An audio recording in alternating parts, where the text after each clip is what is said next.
The burning village is silent now, the smoke still warm. You came expecting tribute. You found vengeance. Your companions, 30 hardened Norse warriors who've raided from Northumbria to the Volga, mutter prayers to Thor as they secure the longship. This land, this Vendland, seems ripe for the taking. The settlements are scattered, the people disorganised, or so the tales claim. You've been promised silver, slaves and glory by your Jarl. The forest waits, silent and watching. You signal your men forward, axes and swords at the ready. The trees swallow you, their canopy blocking the weak morning sun. The only sounds are your footfalls on the damp earth and the occasional clink of mail. Something feels wrong. The forest is too quiet, no birds, no animals, just the mist curling around ancient trunks like serpents.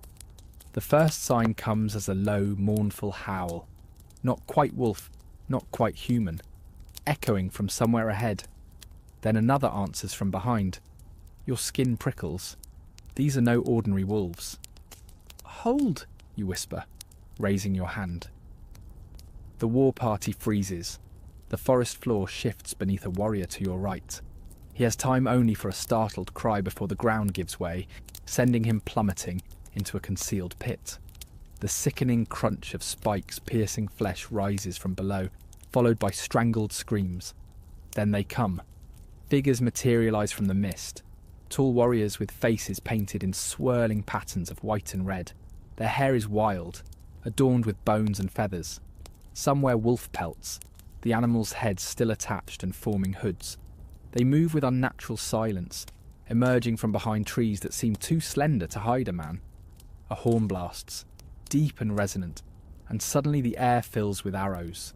Not the random volley of desperate defenders, but a coordinated rain of death. 3 of your men fall before you can shout a warning. The arrows are tipped with something that burns, a sticky fire that clings to mail and flesh alike. Shield wall. You cry, but it's too late. They're attacking from all sides, materialising like wraiths from the mist. A massive warrior steps forward, his face obscured by a wooden mask carved with inhuman features. In one hand he holds a spear with a blade unlike any you've seen, curved and serrated. In the other, a leather cord attached to a snarling wolf that strains against its leash. Yellow eyes fixed on your throat. Your men are falling. These are not the disorganised savages you were promised. Their movements are too coordinated, their ambush too perfect. They know these woods, and worse, they knew you were coming. The masked warrior raises his spear and shouts in a language that sounds like stones grinding together. In response, more wolves emerge from the underbrush, their handlers controlling them with whistles and hand signals. These beasts move with purpose, targeting the flanks of your formation, driving your men into prepared killing zones where more warriors wait. Your shield splinters under the impact of a stone-headed club. As you stumble backward, the masked warrior is suddenly before you. Up close, his wooden face is even more terrifying. Painted symbols pulse in the filtered light, seeming to move of their own accord. He speaks, and though you don't understand the words, the meaning is clear. You don't belong here. You never will. As consciousness fades, your last thought is of the tales you'll never tell, of warnings that will never reach your homeland. How could a forgotten tribe from the east become the Vikings' worst nightmare? The truth about the Wends, the confederation of Slavic tribes that controlled the southern Baltic coast, has been buried beneath centuries of history written by their enemies.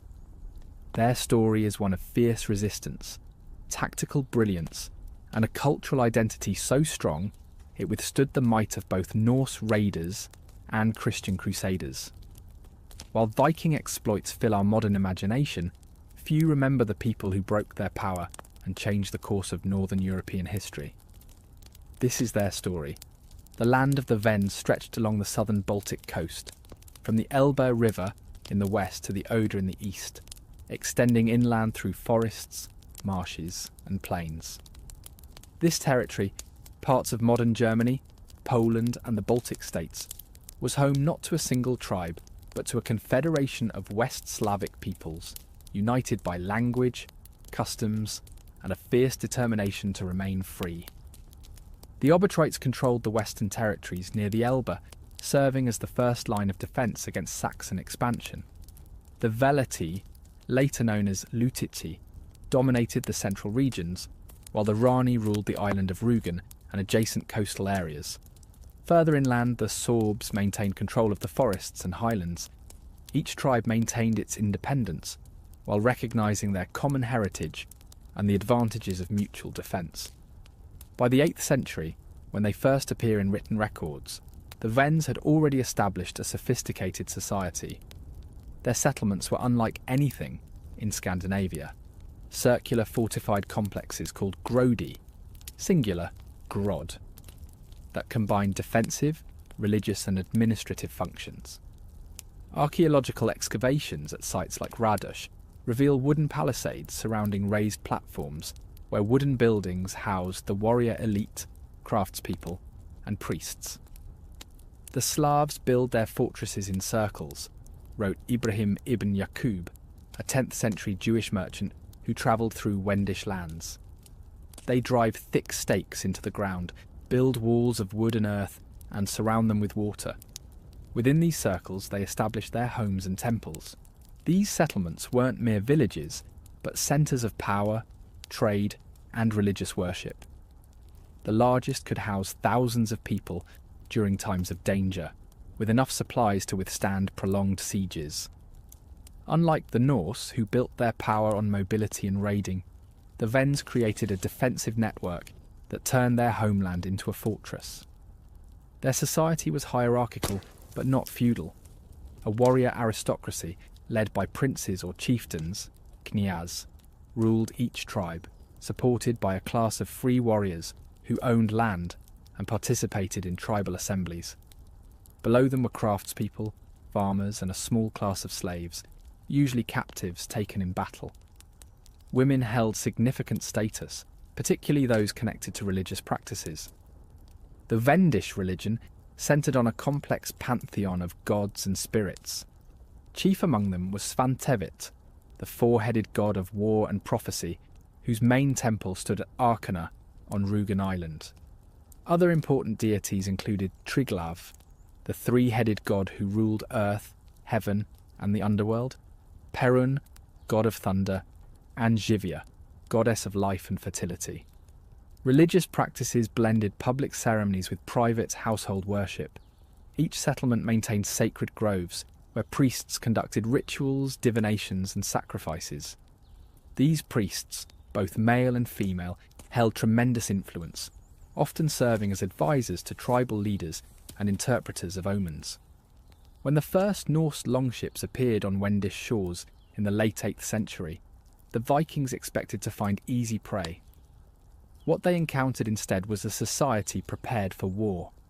The earliest Norse raids followed a familiar pattern: swift attacks on coastal settlements, the seizure of valuables and slaves, and a rapid retreat before local forces could respond. This strategy had proven devastatingly effective against the fragmented kingdoms of England, Ireland, and Francia. Against the Wends, it failed catastrophically.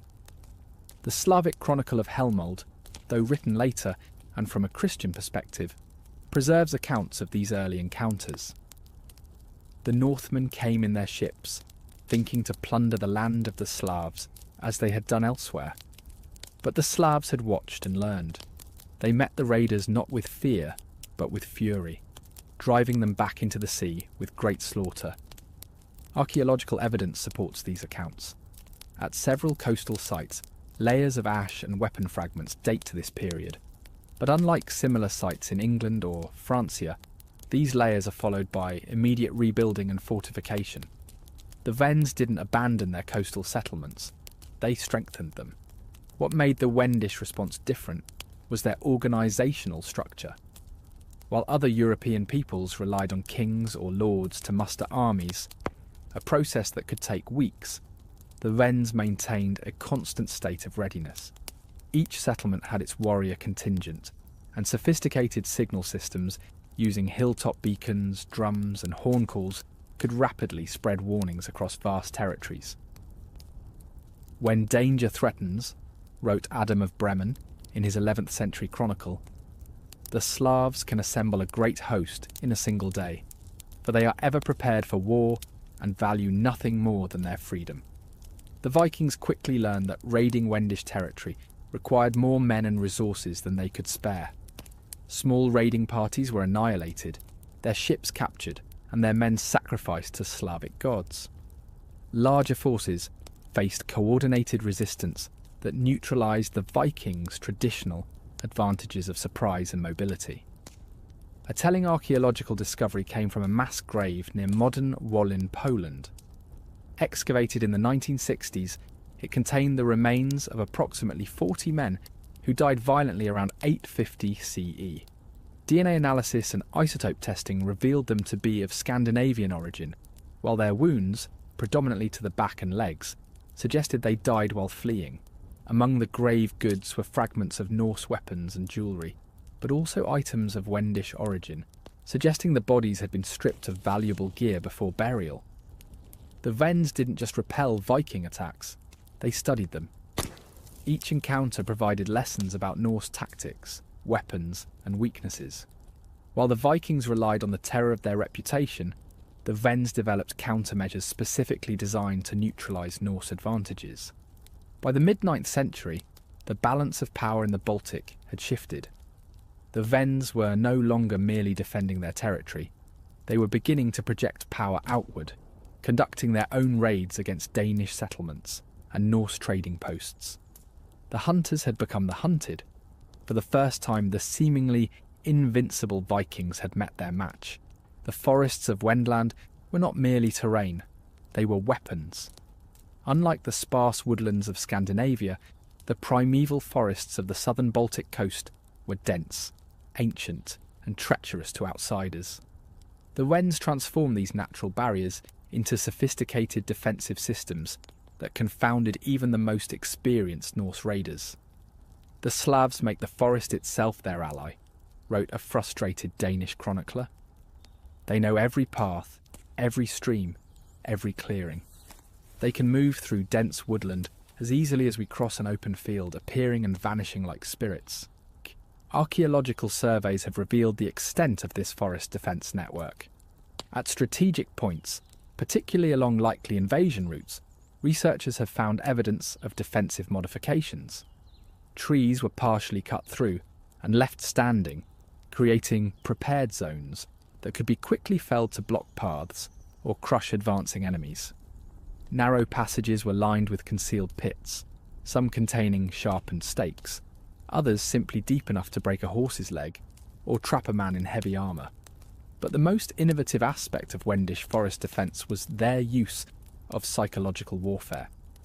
The Wends understood that the forests inspired primal fear in outsiders, a fear they deliberately amplified. Wooden effigies of their gods and ancestors were placed along forest paths, carved with threatening expressions and positioned to catch the filtered sunlight in unsettling ways. Skulls, both animal and human, adorned trees at irregular intervals. Wind-activated noisemakers created eerie sounds that seemed to follow intruders. These psychological tactics were especially effective against Norse raiders, whose own mythology was filled with forest spirits and creatures. They hang the heads of their enemies from the trees, reported Ibrahim ibn Yaqub, not merely as trophies, but as warnings and offerings to their gods. They believe these heads continue to watch and will alert them to danger. The swamps and marshlands that dotted Wendish territory formed another layer of defence. While seemingly impassable to outsiders, these wetlands contained hidden causeways and paths known only to local guides. Wendish warriors could rapidly deploy through areas that would swallow pursuing enemies. During winter, when frozen marshes might otherwise allow easier passage, the Wends developed techniques for breaking ice in strategic locations, creating deadly traps for unwary invaders. At the heart of this defensive network stood the Grodi, fortified settlements that combined natural and constructed defences. Unlike the simple wooden palisades of early medieval Europe, these were sophisticated defensive complexes. Archaeological excavations at sites like Radush Grossraden, and Bären Lupchen reveal multiple layers of defences. The typical grod began with a circular or oval earthwork surrounded by a moat or wet ditch. Behind this stood a wooden palisade, often reinforced with earth and stone. The entrance was typically a narrow, winding passage that forced attackers to expose their flanks. Within this outer defence stood wooden towers and platforms from which archers could rain arrows on attackers. Their fortresses are built with such skill, wrote Adam of Bremen, that even a small number of defenders can hold off a much larger force. They dig ditches of great depth, fill them with water, and build walls of wood and earth so thick that rams and siege engines have little effect. The Wends' defensive genius extended to their use of water. Coastal settlements were positioned to control narrow inlets and river mouths, allowing Wendish ships to move freely while restricting enemy naval movements. Inland waterways were modified with submerged obstacles and movable bridges that could be quickly removed to isolate invading forces. Perhaps most fascinating was the Wends' integration of their religious practices into their defensive strategy. Sacred groves and temples were often positioned at strategically valuable locations, serving dual purposes as spiritual centres and defensive strongpoints.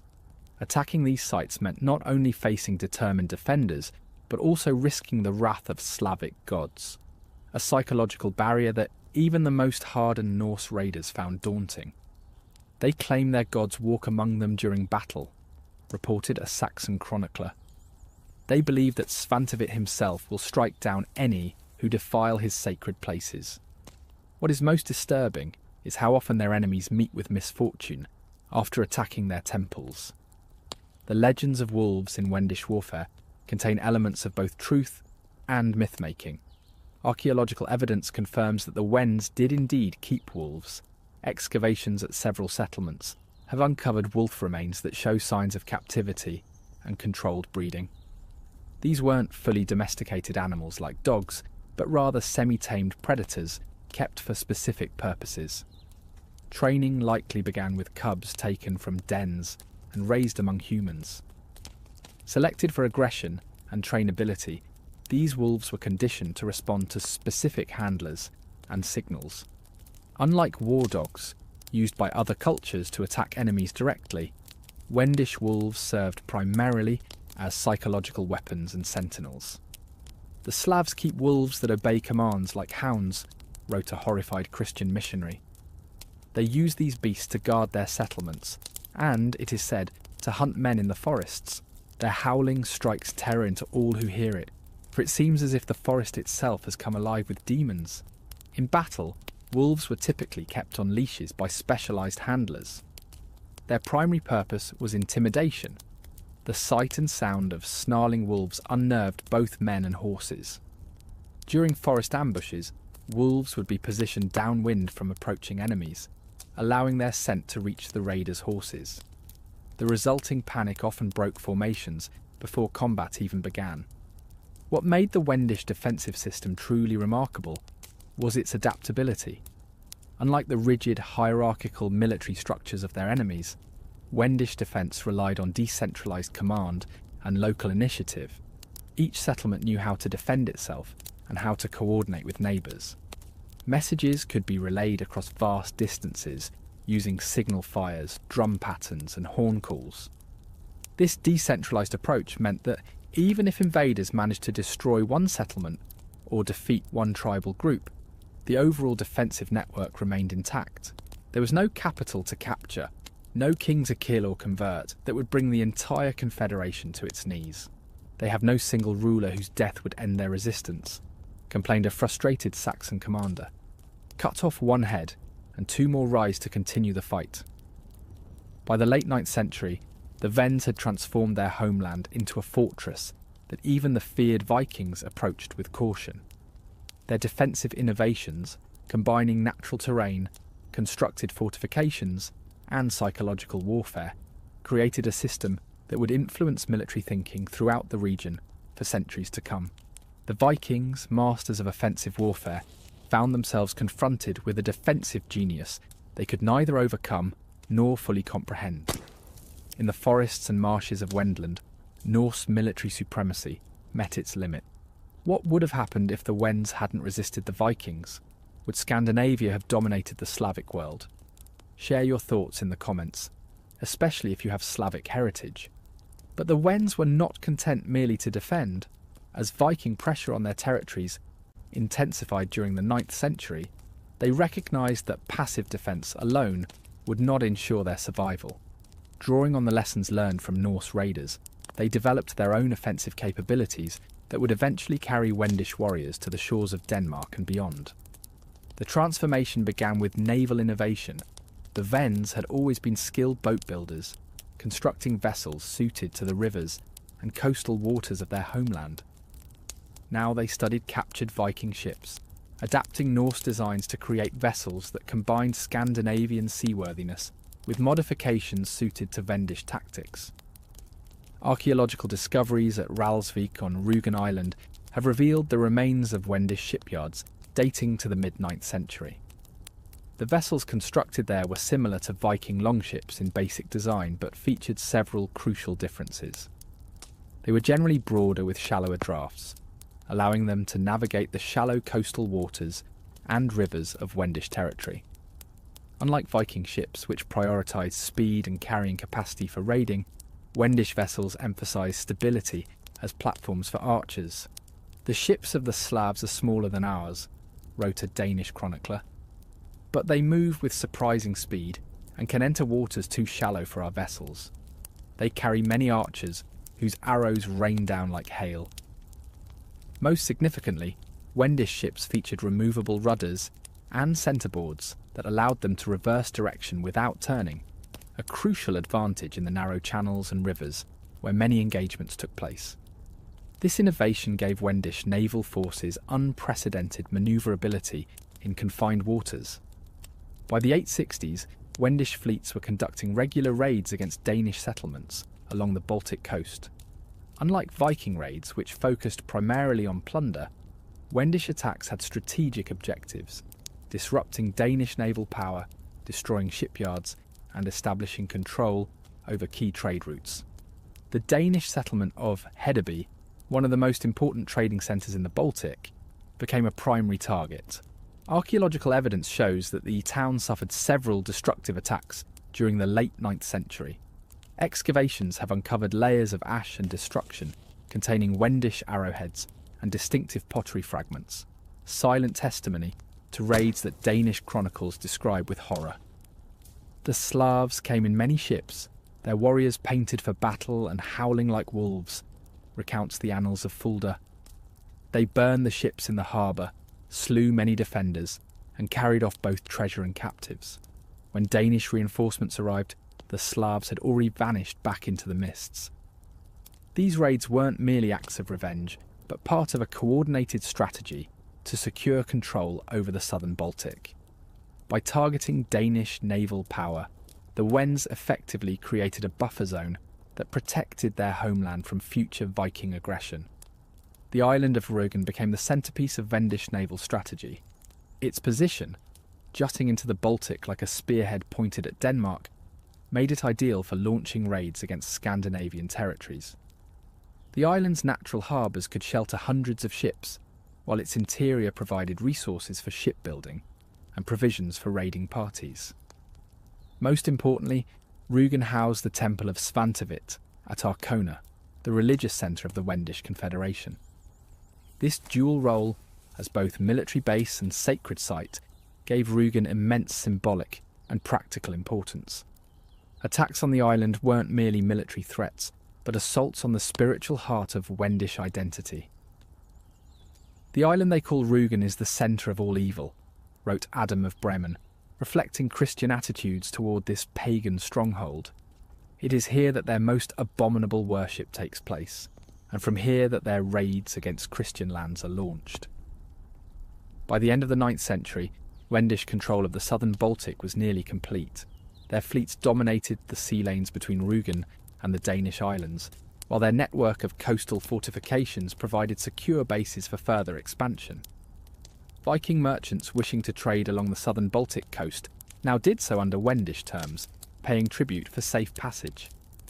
This naval dominance allowed the Wends to project power in ways that would have been unimaginable a century earlier.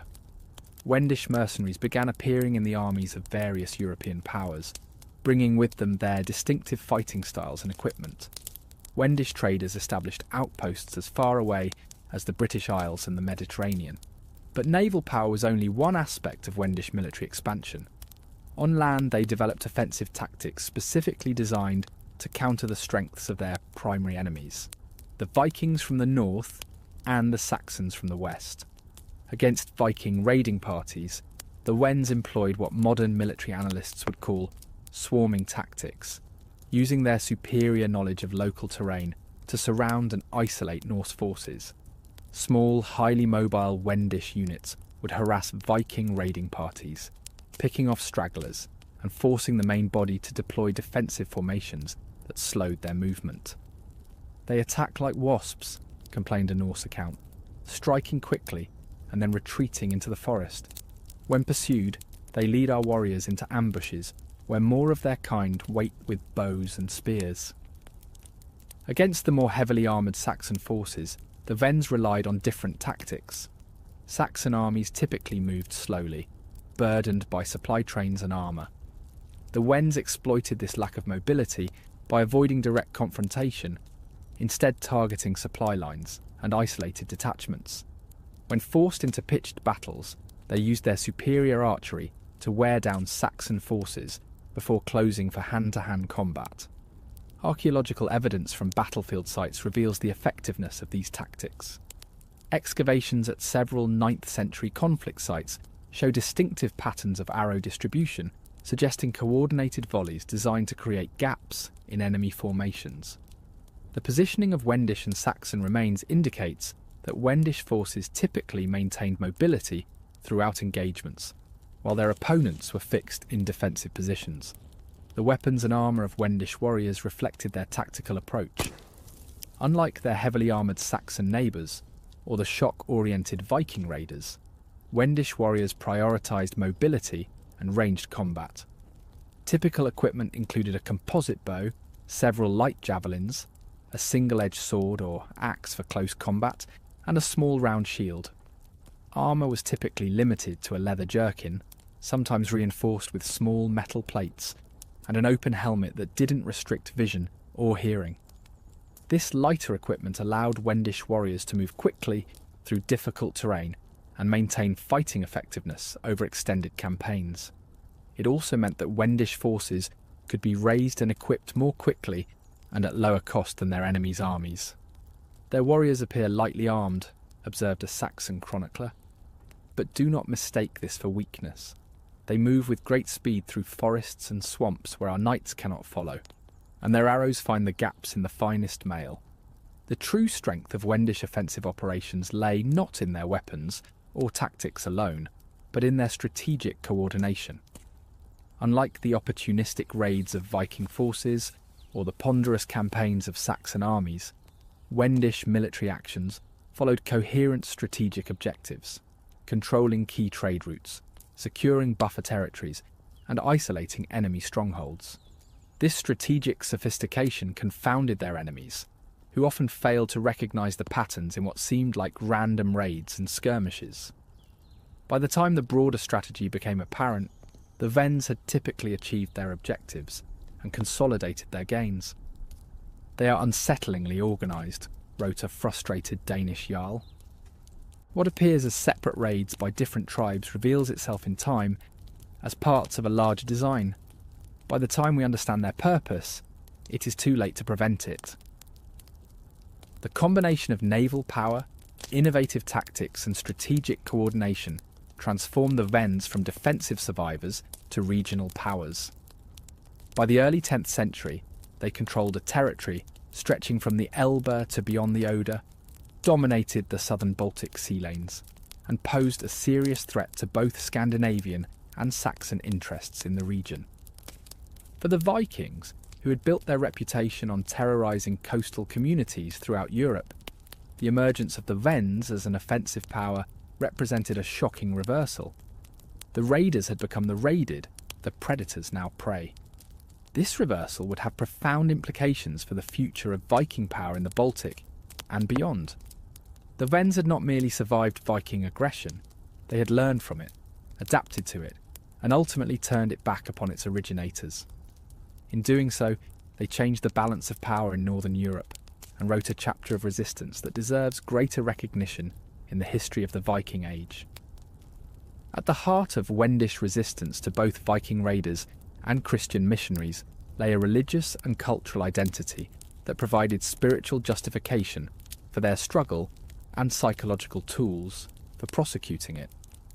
The Wendish religion wasn't merely a collection of beliefs, but a sophisticated system that permeated every aspect of society, including warfare. Unlike the hierarchical pantheons of their neighbours, Wendish religion centred on a complex relationship between humans, nature, and a multitude of spirits and deities. This animistic worldview saw divine presence in forests, rivers, storms, and animals, making their entire homeland sacred space, worth defending to the death. At the apex of their pantheon stood several major deities, each associated with different tribes and territories. Svantivit, the four-headed god of war and prophecy, held primacy among the Rani of Rugen. Triglav, the three-headed deity representing the unity of earth, heaven, and the underworld, was paramount among the Pomeranians. Other significant gods included Perun, thunder and justice, Jivia, life and fertility, and Velis, earth, waters, and the dead. The temple complex at Arkona on Rugen Island stood as the most important religious centre in Wendish territory. Archaeological excavations, though limited by the site's destruction during Christian conquest, have revealed a sophisticated structure, combining religious, military, and administrative functions. The temple stood atop a cliff overlooking the Baltic, surrounded by a wooden palisade reinforced with earth. Within stood a wooden building housing a massive statue of Svantivit, described by contemporary sources as over 4 metres tall, with 4 faces looking in the cardinal directions. Each face had a different expression, representing the god's ability to see past, present, and all possible futures simultaneously. The idol has 4 faces, 2 facing forward and 2 backward, wrote Saxo Grammaticus in his 12th century account. Of those that face in both directions, one looks left and the other right, so that the god may observe all quarters. Before the statue stood offerings of food, drink, and treasure. Most significant was a massive drinking horn held in the god's hand, filled with mead or wine. Each autumn, the high priest would examine the level of liquid in the horn. If it had decreased, this foretold famine in the coming year. If it remained full, abundance was expected. The temple also housed Svantivit's sacred white horse, used for divination before military campaigns. Priests would lay spears on the ground in a specific pattern, then lead the horse across them. How the animal stepped between the weapons foretold success or failure in the proposed venture. They believe this horse is ridden by the god himself when he goes to war, reported a Christian observer. Often in the morning, it appears sweaty and mud-spattered, as if returning from a great distance, though no human has mounted it.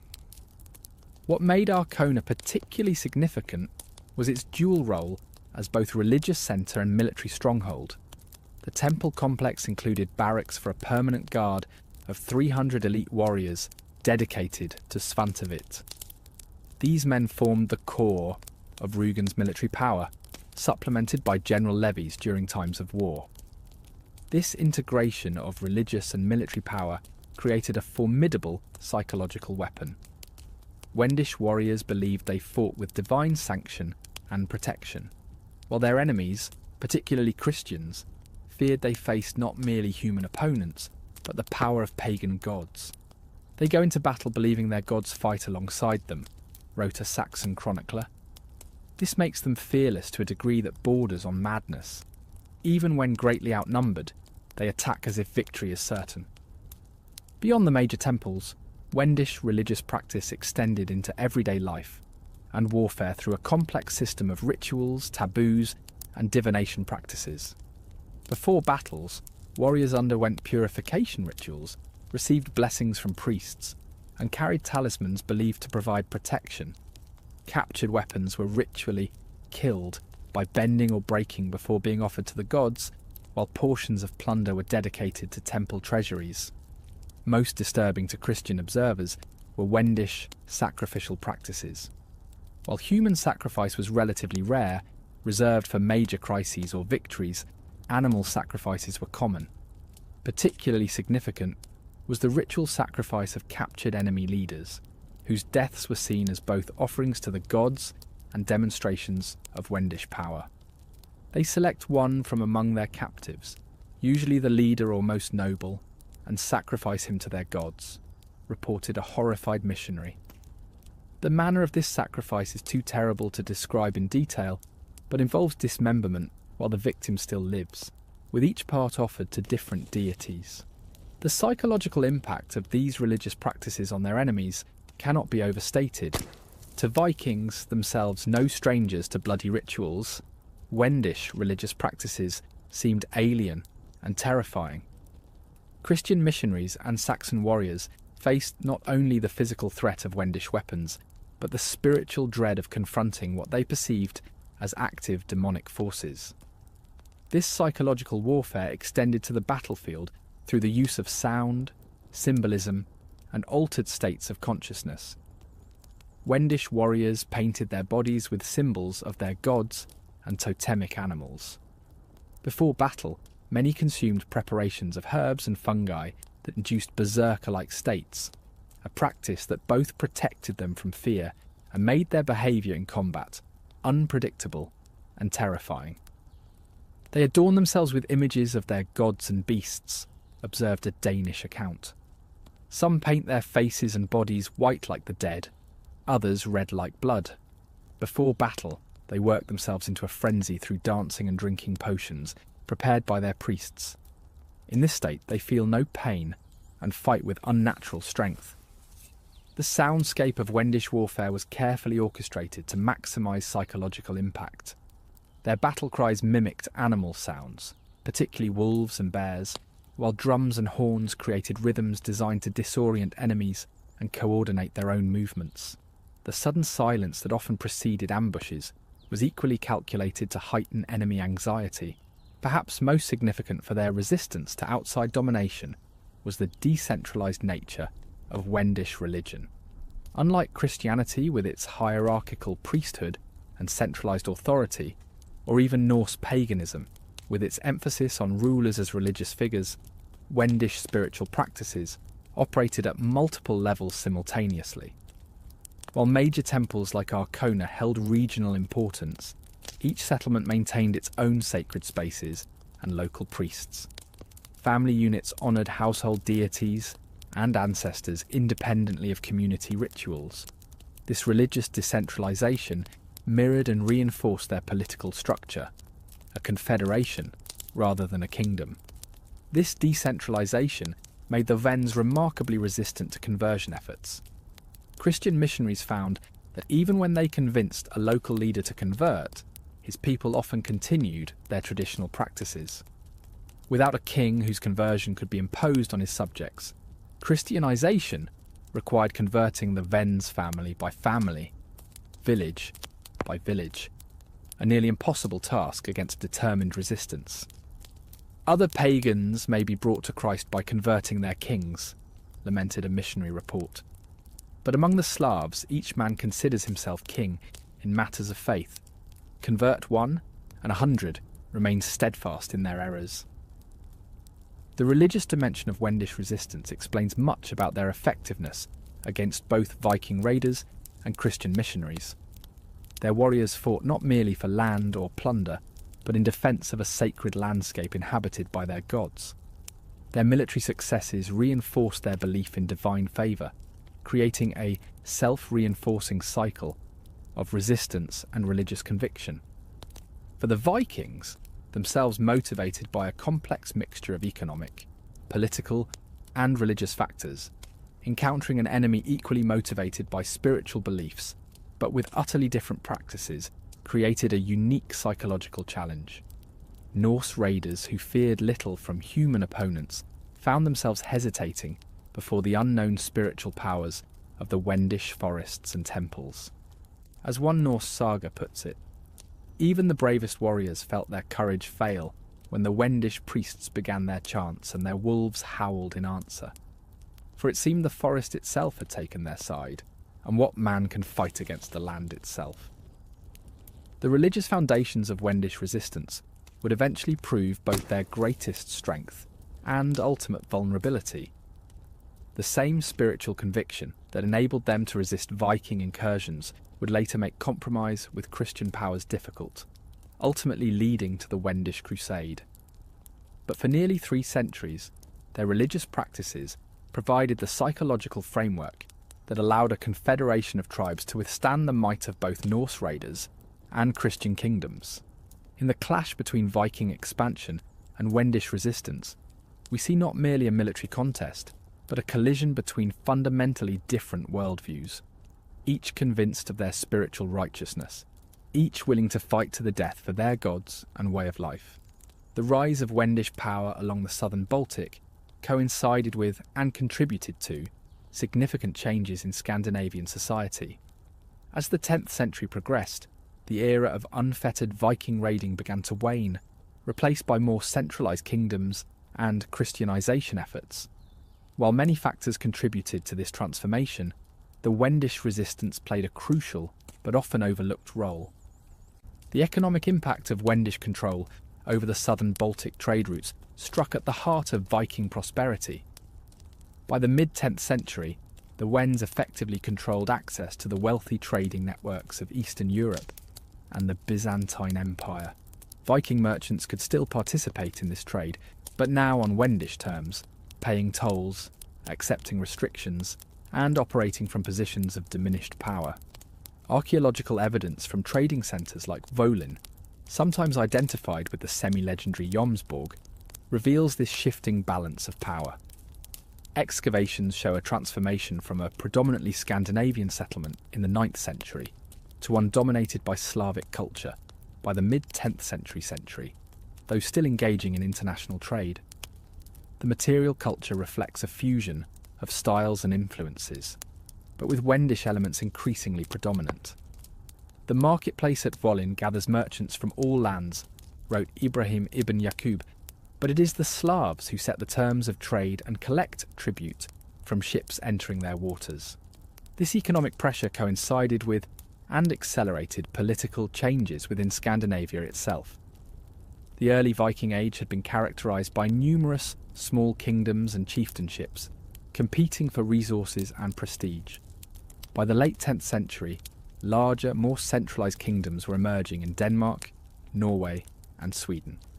These nascent states needed to establish control over their warriors and redirect their energies from independent raiding toward state-sanctioned warfare and taxation. The difficulty of raiding Wendish territories and the diminishing returns from such attempts made it easier for Scandinavian rulers to convince their warriors to accept royal authority. King Harald Bluetooth of Denmark reigned circa 958-986 exemplifies this transformation. Facing pressure from both the expanding German Empire to the south and Wendish power to the east, Harald undertook 2 initiatives that would define the post-Viking era in Scandinavia: centralisation of royal power and conversion to Christianity. The famous Jelling stones, raised by Harald around 965 CE, proclaim his achievements. Harald King ordered these monuments made in memory of Gorm, his father, and in memory of Thyra, his mother, that Harald who won for himself all of Denmark and Norway and made the Danes Christian. This conversion was motivated by both political calculation and genuine religious change. Christianity provided an ideological framework for centralised kingship, while alliance with the Christian German Empire offered protection against Wendish expansion. Most importantly, embracing Christianity allowed Scandinavian rulers to redirect the martial energies of their warriors toward new church-sanctioned targets. The Wendish response to these developments was complex and pragmatic. While remaining firmly pagan, Wendish leaders recognised the shifting political landscape and adjusted their strategies accordingly. Rather than simply opposing Scandinavian kingdoms, they began forming selective alliances with them against common enemies, particularly the expanding German Empire. Archaeological and textual evidence suggests periods of cooperation between Wendish tribes and Danish forces during the late 10th century. Excavations at several border fortifications show signs of joint occupation, while chronicles mention Wendish contingents fighting alongside Danish forces against German expansion. The king of the Danes has made common cause with the Slavs, complained a German chronicler in 983 CE, providing them with ships and men to attack our eastern marches while he threatens from the north. These tactical alliances never represented true integration or cultural assimilation. The Wends maintained their distinct identity, religious practices, and territorial integrity, even while cooperating with their former enemies. When circumstances changed, they readily returned to opposition and raiding. This pattern of pragmatic alliance and opposition characterises Wendish relations with Scandinavian powers throughout the late 10th and early 11th centuries. Rather than rigid enmity, we see calculated engagement based on shifting power dynamics and immediate threats. The most dramatic example of this complex relationship was the Great Slavic Rising of 983 CE. After decades of gradual German expansion into Wendish territories, the tribes united in a massive uprising that destroyed German settlements east of the Elbe, burned churches, and drove out missionaries. This rebellion temporarily halted German eastward expansion and reshaped the political landscape of the region. What makes this uprising particularly significant is the evidence of Danish involvement. Archaeological findings and textual sources suggest that King Harald Bluetooth provided support to the Wendish rebels, seeing German expansion as a greater threat than Wendish paganism. This cooperation between a Christian Scandinavian king and pagan Slavic tribes illustrates how pragmatic political considerations often trumped religious differences. The uprising's success demonstrated that even as Scandinavia transformed into Christian kingdoms, Wendish power remained a decisive factor in Baltic politics. Their military capabilities, honed through centuries of resistance to Viking raids, now shaped the broader geopolitical landscape of Northern Europe. By the early 11th century, the relationship between Scandinavians and Wends had transformed from simple raider versus defender to a complex web of trade relationships, military alliances, cultural exchanges, and religious tensions. This complexity is reflected in the archaeological record, which shows increasing material exchange between the cultures while maintaining distinct identities. Excavations at Wendish settlements reveal increasing numbers of Scandinavian artefacts, jewellery, weapons, and household items, suggesting regular trade and possibly intermarriage. Similarly, Scandinavian sites show Wendish pottery, textiles, and decorative motifs. Yet these exchanges did not lead to cultural assimilation. Each society maintained its core identity and values. They trade with each other and sometimes fight as allies, observed a German chronicler. Yet the Slavs remained firm in their pagan ways, while the Danes embrace Christ. They are neighbours who share much, yet understand little of each other's hearts. This period also saw the emergence of mixed communities along the cultural frontier. The settlement at Hedeby Hythabu, though primarily Danish, included a significant Wendish quarter where Slavic merchants and craftspeople lived according to their own customs, while participating in the town's economic life. Similar arrangements existed at other trading centres around the Baltic. These mixed communities facilitated not only trade, but cultural and technological exchange. Wendish shipbuilding techniques influenced Scandinavian vessel design, particularly for ships intended for shallow coastal waters. Scandinavian metalworking methods were adopted by Wendish craftspeople, while Wendish agricultural practices spread to Danish settlements in marginal lands. Yet despite these exchanges and occasional alliances, fundamental tensions remained, particularly around religion. As Scandinavian kingdoms officially Christianized, pressure mounted on the Wends to abandon their traditional beliefs.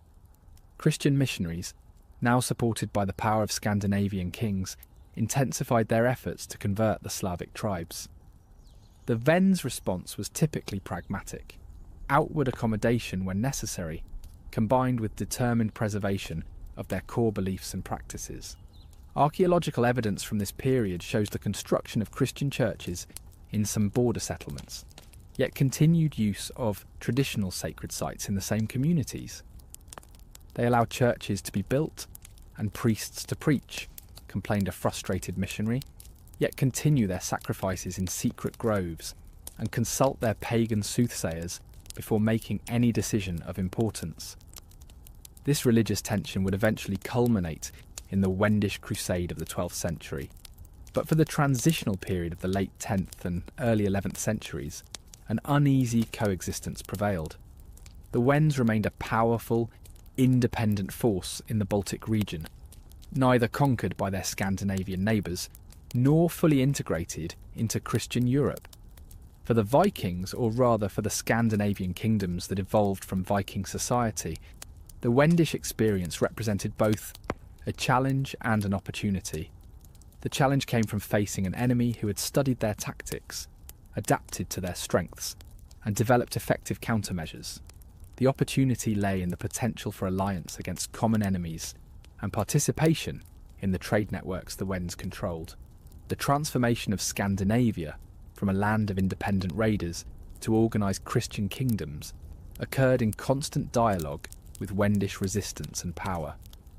The Vikings did not simply evolve in isolation, but in response to the challenges posed by the peoples they encountered, none more significant than the Wends. As one Danish Jarl reportedly told his king, "We became who we are by raiding the world. The Wends became who they are by resisting us." Perhaps there is wisdom in both paths. The final chapter of Wendish independence unfolded during the 12th century, as the combined forces of Christianization and feudal expansion finally overcame centuries of successful resistance. The Wendish Crusade of 1147, though less famous than contemporaneous campaigns to the Holy Land, marked a turning point in northern European history and the culmination of the long struggle between Slavic paganism and Christian expansion. The Crusade emerged from a complex set of motivations. Pope Eugene III, seeking to harness the martial energies of European nobility after the failure of the Second Crusade in the East, authorised campaigns against non-Christians closer to home. For Saxon nobles and the Danish kingdom, this religious sanction provided perfect cover for territorial ambitions they had harboured for generations. Bernard of Clairvaux, one of the most influential churchmen of the era, preached the crusade with apocalyptic fervour. We announce to you that an expedition is being prepared against the Slavs and other pagans who dwell towards the north, and we enjoin upon you, by the authority of God and in remission of sins, that you apply yourselves to this matter. The Crusader army that assembled in 1147 represented a formidable coalition. German forces under Saxon nobles marched from the west, while Danish fleets attacked from the sea. Unlike previous campaigns against the Wends, which had been primarily territorial disputes, this expedition carried the full ideological weight of medieval Christianity. The Wends were to convert or die. Archaeological evidence from this period reveals the devastating impact of the Crusade. Excavations at numerous Wendish settlements show layers of ash and destruction dating to the mid-12th century. Sacred sites were particular targets. The remains of temples and sacred groves show signs of deliberate desecration, with religious objects smashed and ritual spaces defiled. The temple at Arkona, the spiritual centre of Wendish resistance, became the primary objective of the Danish fleet, led by King Valdemar I and his advisor, Bishop Absalon. Contemporary accounts describe the siege and destruction of this site in triumphant terms that barely disguise the cultural devastation involved. Saxo Grammaticus, who may have witnessed the events, describes the fall of Arkona in 1168. When the temple was demolished, orders were given to pull down the idol of Svantivit. When this was drawn to the ground with ropes to the wonder of many, it was dragged into the Danish camp. where it became a spectacle for the curious. In the evening, it was cut up to feed the campfires, and thus the deity, who had received the worship of a deluded people, warmed the cooking pots of its enemies. The destruction of Arkona represented more than the loss of a single temple. As the religious and cultural centre of Wendish identity, its fall marked the symbolic end of organised Wendish resistance. Without their spiritual anchor, many tribes surrendered to the inevitable, accepting baptism and nominal Christian rule. Yet even in defeat, the Wendish spirit of resistance persisted.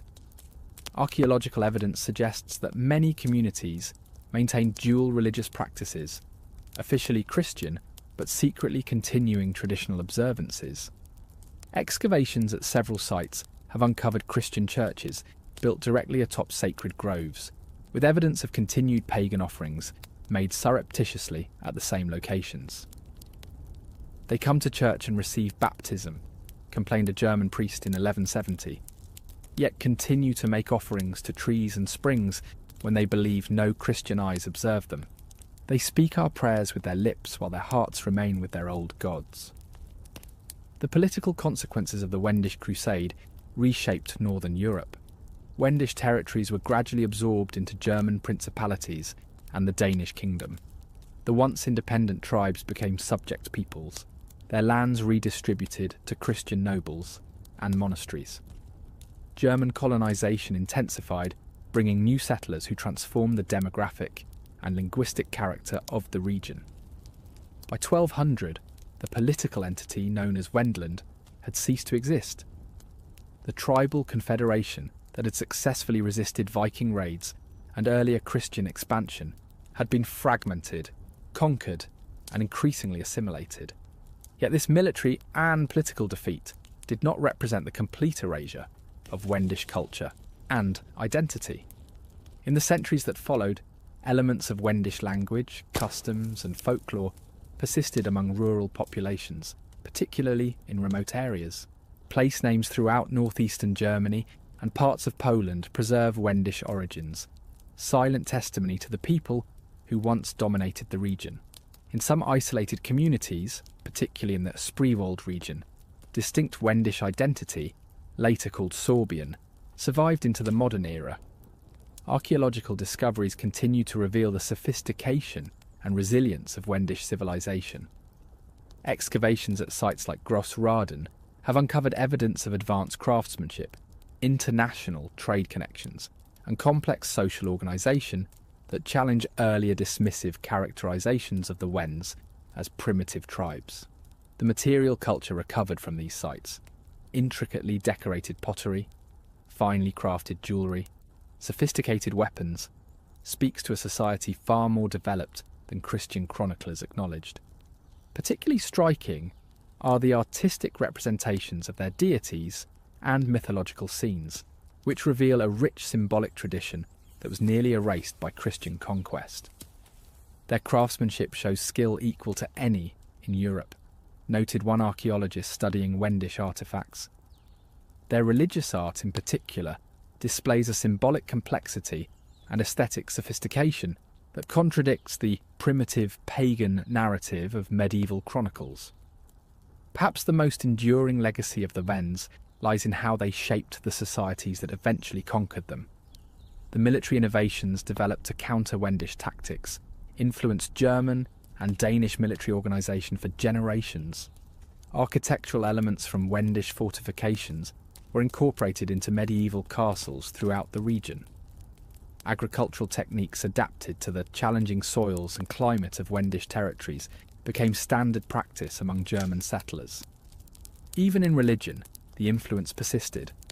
Many Christian festivals and observances in the region incorporated elements of Wendish practice, thinly disguised as Christian tradition. Saints replaced pagan gods at sacred sites, while traditional seasonal celebrations were reimagined as Christian feast days.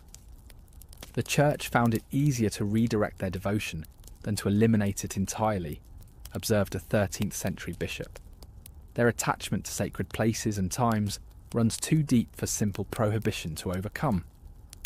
For the Vikings, or rather for the Scandinavian kingdoms that evolved from Viking society, the final conquest of the Wends represented a Pyrrhic victory.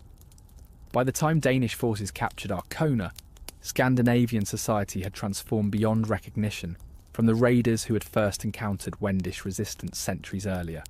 The Viking Age had ended, replaced by Christian kingdoms integrated into European feudal structures. The maritime raiding culture that had defined the Norse had been channeled into state-sanctioned warfare and trade. In conquering their old enemies, the Scandinavians completed their own transformation from the very identity the Wends had first resisted. This historical irony underscores the complex relationship between these peoples. The Wends had not merely resisted Viking expansion, but had influenced its evolution. Their successful defence strategies had forced Norse leaders to develop more organised military approaches. Their control of trade routes had pushed Scandinavian societies toward more structured economic systems.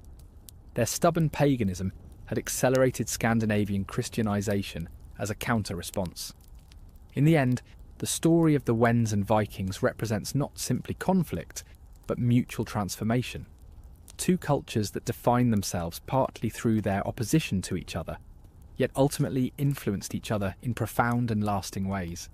The forests and shores of the southern Baltic still hold many secrets of this relationship.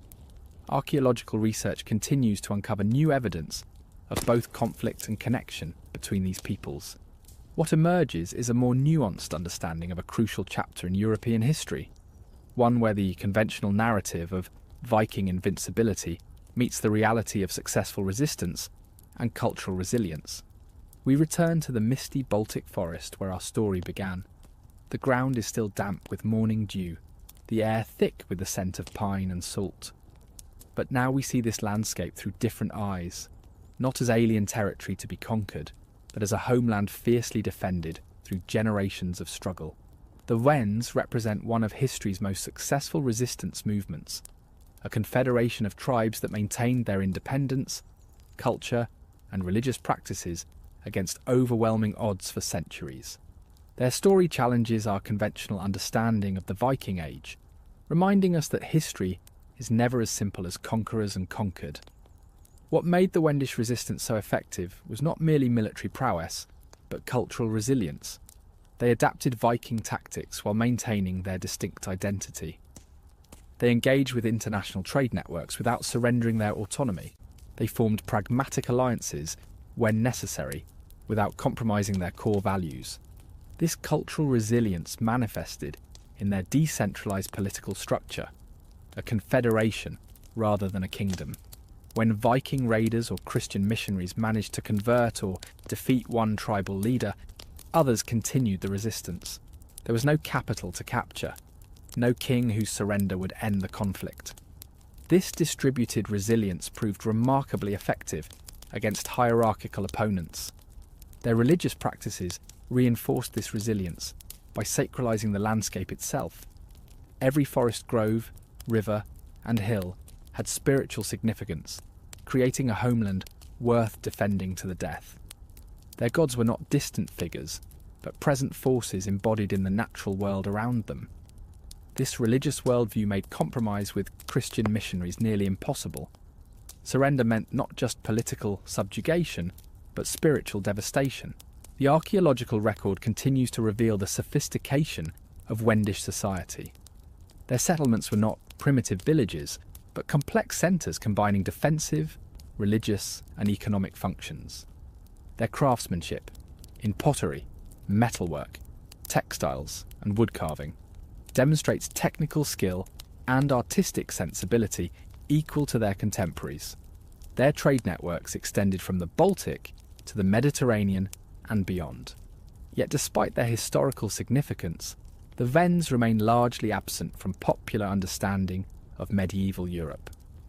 Their story has been marginalised in histories written by their conquerors, their achievements minimised or erased. Only in recent decades have archaeological discoveries and scholarly reassessment begun to restore their rightful place in European history. This historical erasure reflects the ultimate tragedy of the Wendish experience. They successfully resisted Viking raids and early Christian expansion. maintaining their independence for centuries. Yet their very success made them targets for the concentrated power of feudal Europe. The Wendish Crusade brought against them the full military and ideological might of medieval Christendom, a force that eventually overwhelmed even their remarkable resilience. The physical traces of Wendish civilization, their temples, fortresses, and settlements, were systematically destroyed or repurposed by their conquerors. Their written records, if they existed, have not survived. Their religious traditions were suppressed, their language gradually replaced by German and Danish. What remains are archaeological fragments, place names and accounts written by their enemies. Yet something of the Wendish spirit persisted. In remote forests and marshlands, elements of their culture and identity survived for generations. Their descendants, particularly the modern Sorbs, maintain distinctive traditions that echo their ancient heritage. Their resistance to assimilation continues to inspire those who value cultural diversity and indigenous rights. For the Vikings, the Wendish experience represented a crucial challenge to their expansion and a catalyst for their transformation. The raiders who had terrorized Europe's coastlines met in the Wends, an opponent who studied their tactics, adapted to their strengths, and developed effective countermeasures. This resistance contributed to the evolution of Scandinavian society from decentralized raiding cultures to organized Christian kingdoms. The historical relationship between Vikings and Wends reminds us that cultural exchange occurs even, perhaps especially, in contexts of conflict. Each society borrowed from the other, adapted to the other's challenges, and ultimately transformed in response to their ongoing interaction. What began as simple raider versus defender evolved into a complex web of trade, alliance, religious tension, and mutual influence. Perhaps the most important lesson of the Wendish story is the power of cultural resilience in the face of seemingly overwhelming force. For centuries, this confederation of tribes maintained their independence and identity against the dual threats of Viking raiders and Christian expansion. Their eventual defeat came not from any inherent weakness, but from the concentrated might of a crusade specifically targeted at their destruction. As we leave the misty Baltic forest where our story began, we carry with us a deeper understanding of this forgotten chapter in European history. The Wends may have been conquered, their temples destroyed, their gods officially abandoned. But their legacy lives on in the landscape they defended, in the archaeological discoveries that continue to reveal their achievements, and in our growing recognition of their historical significance. Perhaps the most terrifying enemy is not the one you fight, but the one who survives without you ever truly understanding them. The Wends remain in many ways that enigmatic opponent, a people who successfully resisted Viking power for centuries, yet remained shadowy figures in our historical consciousness. As archaeology continues to uncover their story, we gain not just knowledge of a forgotten people, but insight into the complex interactions that shaped medieval Europe. The forests of the southern Baltic still hold many secrets. In the play of mist among ancient trees, in the whisper of waves along the shore, echoes of the Wendish past remain for those who listen. Their story, of resistance, resilience, and ultimate transformation, deserves to be remembered not as a footnote to Viking history, but as a crucial chapter in the making of Europe. Did you know about the Wends before this? Which part shocked you most? Let us know. Your insights shape what we explore next. Leave a comment below. What other forgotten peoples deserve to be remembered? And how many more ghosts still haunt Viking memory?